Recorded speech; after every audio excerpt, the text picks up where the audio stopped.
Frankenstein by Mary Shelley, Volume 1, Chapter 5. Clerval then put the following letter into my hands. To V. Frankenstein. My dear cousin, I cannot describe to you the uneasiness we have all felt concerning your health. We cannot help imagining that your friend Clerval conceals the extent of your disorder, for it is now several months since we have seen your handwriting, and all this time you have been obliged to dictate your letters to Henry. Surely, Victor, you must have been exceedingly ill, and this makes us all very wretched, as much so nearly as after the death of your dear mother. My uncle was also persuaded that you were indeed dangerously ill, and could hardly be restrained from undertaking a journey to Ingolstadt.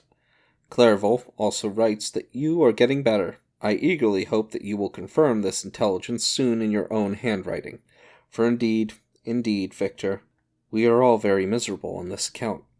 Relieve us from this fear, and we shall be the happiest creatures in the world. Your father's health is now vigorous, that he appears 10 years younger since last winter. Ernest also is so much improved, that you would hardly know him. He is now nearly 16, and has lost that sickly appearance which he had some years ago. He is now grown quite robust and active. My uncle and I conversed a long time last night about what profession Ernest should follow. His constant illness when young has deprived him of the habits of application, and now that he enjoys good health, he is continually in the open air, climbing the hills or rowing on the lake. I therefore propose that he should be a farmer, which you know, cousin, is a favorite scheme of mine. A farmer's is a very healthy, happy life, and the least hurtful, or rather the most beneficial profession of any. My uncle had an idea of his being educated as an advocate, that through his interest he might become a judge, but, besides that he is not at all fitted for such an occupation, it is certainly more creditable to cultivate the earth for the sustenance of man than to be the confidant, and sometimes the accomplice, of his vices, which is the profession of a lawyer. I said that the employments of a prosperous farmer, if they were not more honorable, they were at least a happier species of occupation than that of a judge, whose misfortune it was always to meddle with the dark side of human nature. My uncle smiled, and said that I ought to be an advocate myself, which put an end to the conversation on that subject. And now I must tell you a little story that will please and perhaps amuse you. Do you remember Justine Moritz? Probably you do not. I relate her history, therefore, in a few words. Madame Moritz, her mother, was a widow with 4 children, of whom Justine was the third. This girl had always been the favorite of her father, but through a strange perversity her mother could not endure her, and after the death of Monsieur Moritz, treated her very ill. My aunt observed this, and when Justine was 12 years of age, prevailed on her mother to allow her to live at her house. The republican institutions of our country have produced simpler and happier manners than those which prevail in the great monarchies that surround it. Hence there is little distinction between the several classes of its inhabitants, and the lower orders being neither so poor nor so despised, their manners are more refined and moral. A servant in Geneva does not mean the same thing as a servant in France and England. Justine, thus received in our family, learned the duties of a servant, a condition which, in our fortunate country, does not include the idea of ignorance, and a sacrifice of the dignity of a human being. After what I have said, I dare say you well remember the heroine of my little tale, for Justine was a great favorite of yours, and I recollect you once remarked that if you were in ill humor, one glance from Justine could dissipate it for you. For the same reason that Ariosto gives concerning the beauty of Angelica. She looked so frank-hearted and happy, my mother conceived a great attachment for her, by which she was induced to give her an education superior to that which she had at first intended. This benefit was fully repaid. Justine was the most grateful little creature in the world. I do not mean that she made any professions. I have never heard one pass her lips, but you can see, by her eyes, that she almost adored her protectress. Although her disposition was gay, and in many respects inconsiderate, yet she paid the greatest attention to every gesture of my aunt. She thought her the model of all excellence, and endeavored to imitate her phraseology and manners, so that even now she often reminds me of her. When my dearest aunt died, everyone was much too occupied in their own grief to notice poor Justine, who had attended her during her illness with the most anxious affection. Poor Justine was very ill, But other trials were reserved for her. One by one, her brothers and sister died, and her mother, with the exception of her neglected daughter, was left childless. The conscience of the woman was troubled. She began to think that the deaths of her favorites was a judgment from heaven to chastise her partiality. She was a Roman Catholic, and I believe her confessor confirmed the idea which she had conceived. Accordingly, a few months after your departure for Ingolstadt, Justine was called home by her repentant mother. Poor girl! She wept when she quitted our house. She was much altered since the death of my aunt. Grief had given softness and a winning mildness to her manners, which had been before remarkable for vivacity. Nor was her residence at her mother's house of a nature to restore her gaiety. The poor woman was very facilitating in her repentance. She sometimes begged Justine to forgive her unkindness, but much oftener accused her of having caused the deaths of her brothers and sister. Perpetual fretting at length threw Madame Moritz into a decline, which at first increased her irascibility, but she is now at peace forever. She died on the first approach of cold weather, at the beginning of this last winter. Justine has returned to us, and I assure you I love her tenderly. She is very clever and gentle, and extremely pretty, as I mentioned before. Her mien and her expressions continually remind me of my dear aunt. I must also say a few words to you, my dear cousin, of little darling William. I wish you could see him. He is very tall of his age, with sweet, laughing blue eyes, dark eyelashes, and curling hair. When he smiles, 2 little dimples appear on each cheek, which are rosy with health. He has already had 1 or 2 little wives, but Louisa Byron is his favorite, a pretty little girl of 5 years of age. Now, dear Victor, I dare say you wish to be indulged in a little gossip concerning the good people of Geneva.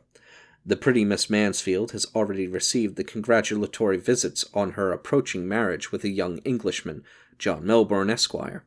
Her ugly sister, Manon, married Monsieur Duvillard, the rich banker, last autumn. Your favorite schoolfellow, Louis Manor, has suffered several misfortunes since the departure of Clerval from Geneva, but he has already recovered his spirits, and is reported to be on point of marrying a very lively, pretty Frenchwoman, Madame Tavernier. She is a widow, and much older than Manor, but she is very much admired, and a favorite with everybody. I have written myself into good spirits, dear cousin, yet I cannot conclude without again anxiously inquiring concerning your health. Dear Victor, if you are not very ill, write yourself and make your father and all of us happy, or I cannot bear to think of the other side of the question. My tears already flow. Adieu, my dearest cousin, Elizabeth Lavenza. Geneva, March 18th, 17. Dear, dear Elizabeth, I exclaimed when I read her letter. I will write instantly and relieve them from the anxiety they must feel. I wrote, and this exertion greatly fatigued me, but my convalescence had commenced and proceeded regularly. In another fortnight I was able to leave my chamber. One of my first duties on my recovery was to introduce Clerval to the several professors of the university. In doing this I underwent a kind of rough usage, ill-befitting the wounds that my mind had sustained. Ever since the fatal night, the end of my labours, and the beginning of my misfortunes, I had conceived a violent antipathy even to the name of natural philosophy. When I was otherwise quite restored to health, the sight of a chemical instrument would renew all the agony of my nervous symptoms. Henry saw this, and had removed all my apparatus from my view.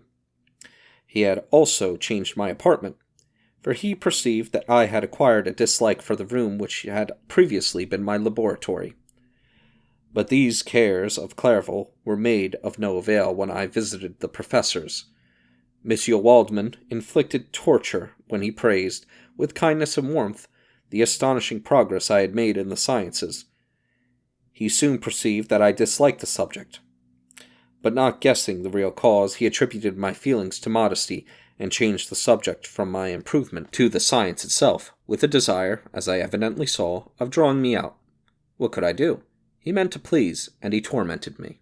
I felt as if he had placed carefully, one by one, in my view those instruments which were to be afterwards used in putting me to a slow and cruel death.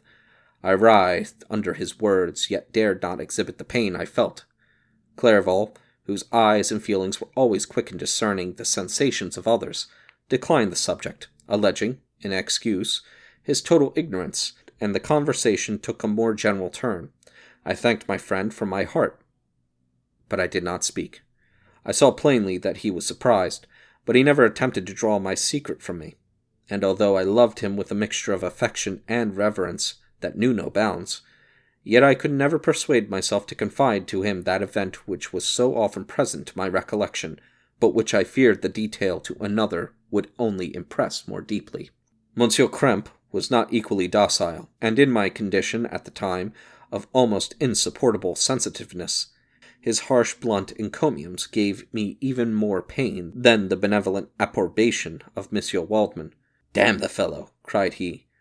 "Why, Monsieur Clairvaux, I assure you that he has outstripped us all. Ay, stare if you please, but it is none the less true. A youngster who, but a few years ago, believed Cornelius Agrippa as firmly as the gospel, has now set himself at the head of the university, and if he is not soon pulled down, we shall all be out of countenance. Ay, ay," continued he, observing my face expressive of suffering.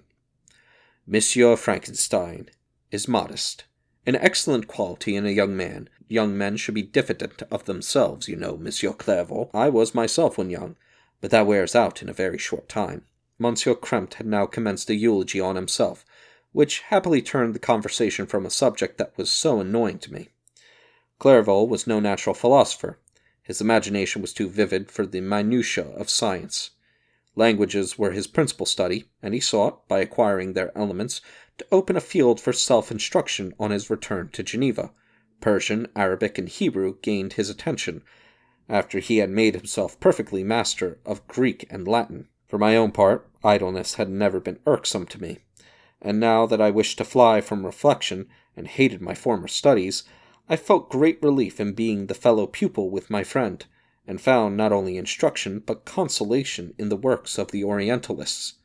Their melancholy is soothing, and their joy elevating to a degree I never experienced in studying the authors of any country.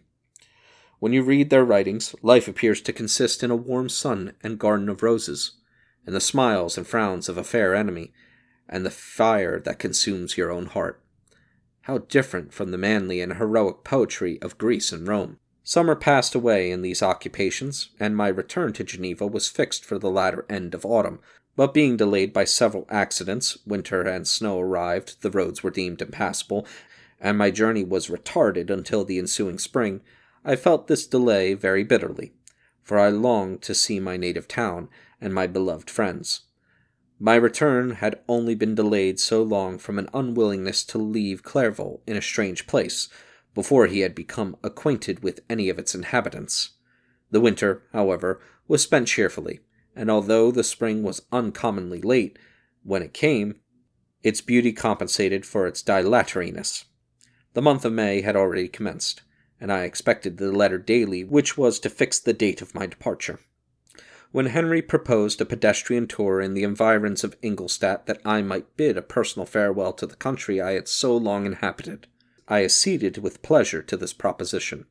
I was fond of exercise, and Clairvaux had always been my favorite companion in the rambles of this nature, that I had taken among the scenes of my native country. We passed a fortnight in these perambulations.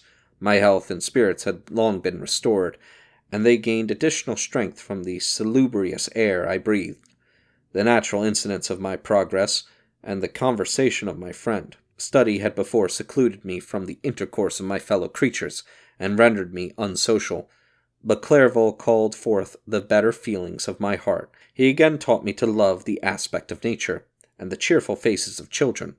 Excellent friend, how sincerely did you love me, and endeavor to elevate my mind, until it was on a level with your own. A selfish pursuit had cramped and narrowed me, until your gentleness and affection warmed and opened my senses. I became the same happy creature who, a few years ago, loving and beloved by all, had no sorrow or care. When happy, inanimate nature had the power of bestowing on me the most delightful sensations, a serene sky and verdant fields filled me with ecstasy. The present season was indeed divine. The flowers of spring bloomed in the hedges, while those of summer were already in bud. I was undisturbed by thoughts which, during the preceding year, had pressed upon me, notwithstanding my endeavors to throw them off, with an invincible burden. Henry rejoiced in my gaiety, and sincerely sympathized in my feelings. He exerted himself to amuse me. while he expressed the sensations that filled his soul. The resources of his mind, on this occasion, were truly astonishing. His conversation was full of imagination, and very often in imitation of the Persian and Arabic writers. He invented tales of wonderful fancy and passion. At other times he repeated my favorite poems, or drew me out into arguments, which he supported with great ingenuity. We returned to our college on a Sunday afternoon. The peasants were dancing, and everyone we met appeared gay and happy. My own spirits were high, and I bounded along with feelings of unbridled joy and hilarity.